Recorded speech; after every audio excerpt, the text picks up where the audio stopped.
Assalamualaikum warahmatullahi wabarakatuh. Apa kabar ayah bunda? Semoga semakin cerdas dan bahagia. Beberapa bulan terakhir ini kita semua memang berada pada kondisi yang berbeda dari sebelumnya. Aktivitas keluar rumah dibatasi, pekerjaan ayah dan bunda yang biasanya dikerjakan di kantor atau di luar rumah, sementara ini harus dikerjakan di rumah. Tidak hanya itu, aktivitas belajar di sekolah pun sementara dipindahkan di rumah. Berarti semakin banyak dong yang harus dilakukan oleh ayah dan bunda di rumah, menyelesaikan pekerjaan rumah, menyelesaikan pekerjaan kantor, dan sekaligus harus menjadi guru bagi ananda-anandanya. Tentu ini merupakan tantangan tersendiri yang mungkin tidak mudah.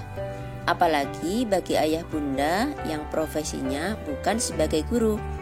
Maka sangatlah wajar jika tidak sedikit orang tua yang merasa kewalahan dalam mendampingi ananda belajar di rumah. Nah, kita akan sharing gimana ya caranya tetap bahagia mendampingi ananda belajar di rumah. Tantangan pertama yang biasanya dialami oleh orang tua adalah materi pelajaran yang sudah terlupakan, sehingga ini bisa menjadi pemicu ketegangan emosi tersendiri. Maka tips pertama yang kami sarankan adalah orang tua hendaknya mencari tahu tentang materi pelajaran ananda, terutama untuk anak usia TK dan SD. Manfaatkan buku paket, browsing internet, atau bertanya kepada gurunya. Dengan bekal ini, maka insya Allah akan meredakan ketegangan emosi pada saat mendampingi ananda belajar. Tantangan kedua yang tak kalah serunya adalah sulitnya menyuruh anak untuk belajar atau mengerjakan tugas. Nah, tentunya kita sama-sama memahami bahwa suasana di rumah sangat berbeda dengan suasana di sekolah. Kalau di sekolah memang dibangun suasana akademisi, sedangkan di rumah dibangun suasana kekeluargaan. Jadi memang tidak bisa dipaksakan belajar di rumah harus seperti belajar di sekolah.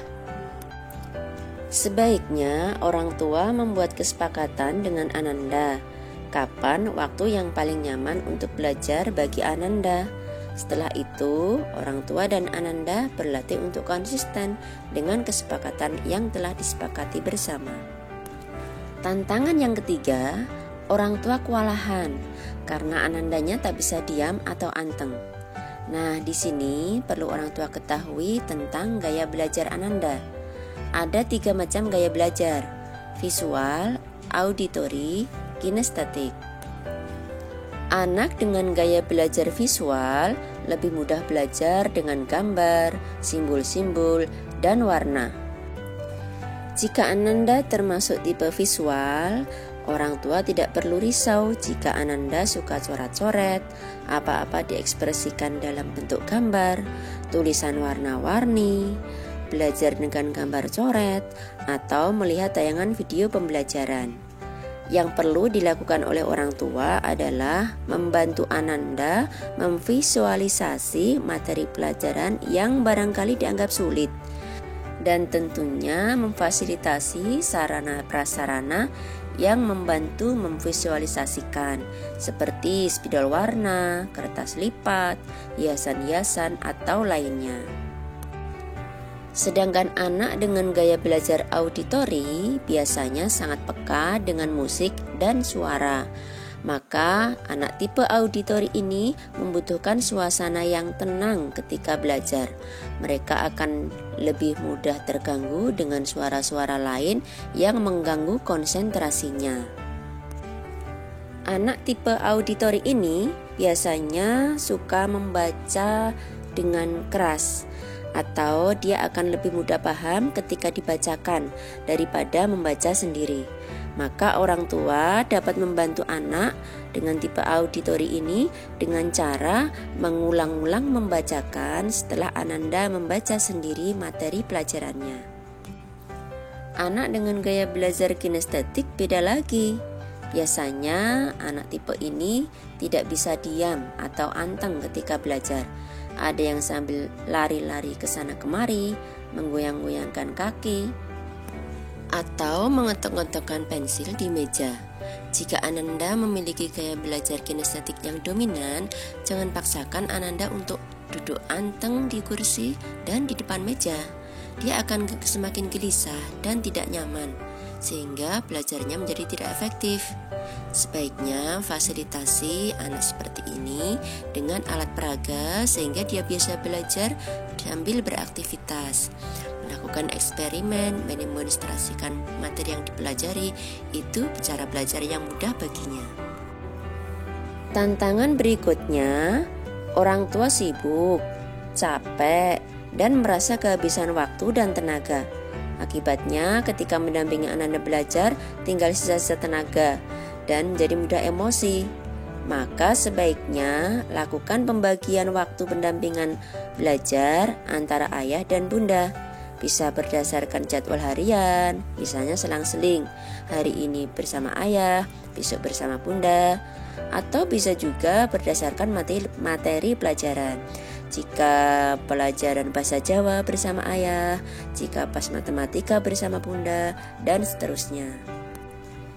Keluhan yang lain dari para orang tua adalah konsentrasi anak yang pendek. Nah, di sini orang tua perlu memahami bahwa kemampuan konsentrasi Ananda sesuai usia perkembangannya.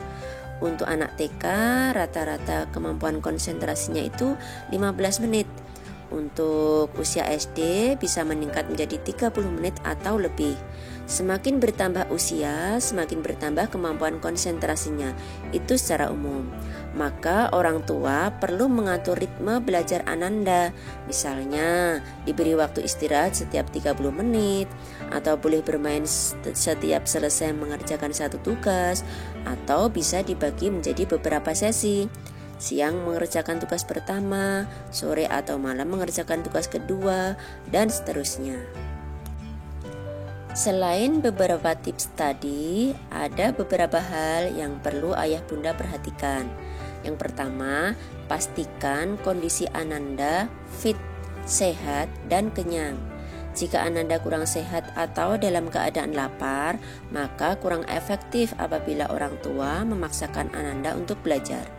Yang kedua, jaga kesehatan emosional dan psikis anak. Jika anak sedang jengkel atau marah misalnya, maka ibaratnya tak ada gunanya memaksakan Ananda untuk belajar. Selesaikan terlebih dahulu masalah yang membuatnya jengkel atau marah. Jika sudah tenang, barulah Ananda bisa belajar dengan nyaman. Yang ketiga, bangun suasana belajar yang menyenangkan. Misalnya, ajak Ananda untuk menghias ruang belajarnya atau menempel kata-kata penyemangat. Yang keempat, jangan lupakan aktivitas gerak fisik. Anak-anak di rumah tak dipungkiri, rata-rata didominasi dengan aktivitas duduk di depan layar HP atau laptop atau komputer. Apalagi dengan model pembelajaran daring atau online. Maka orang tua perlu menjadwalkan aktivitas gerak fisik untuk menyeimbangkan kestabilan kerja otak. Bisa jogging, sepedaan, badminton, merawat hewan atau tanaman, dan lain-lain. Selanjutnya, jaga hubungan baik dengan sekolah. Dalam kondisi pembelajaran jarak jauh seperti ini, sangat penting komunikasi yang lancar antara orang tua dan guru. Ikuti program-program sekolah, tanyakan hal-hal yang perlu ditanyakan. Intinya, bangun kolaborasi dengan baik. Sangat penting orang tua menyampaikan informasi perkembangan dan kondisi Ananda di rumah. Terakhir, hal penting yang tidak boleh dilupakan oleh orang tua dalam kondisi seperti saat ini adalah mempelajari Ananda berlatih tanggung jawab, sopan santun, kemandirian, dan sebagainya. Ini kesempatan emas karena 24 jam Ananda berada di rumah. Insya Allah ayah dan bunda akan tetap bahagia dengan menikmati proses belajar menjadi guru dan orang tua seutuhnya. Amin.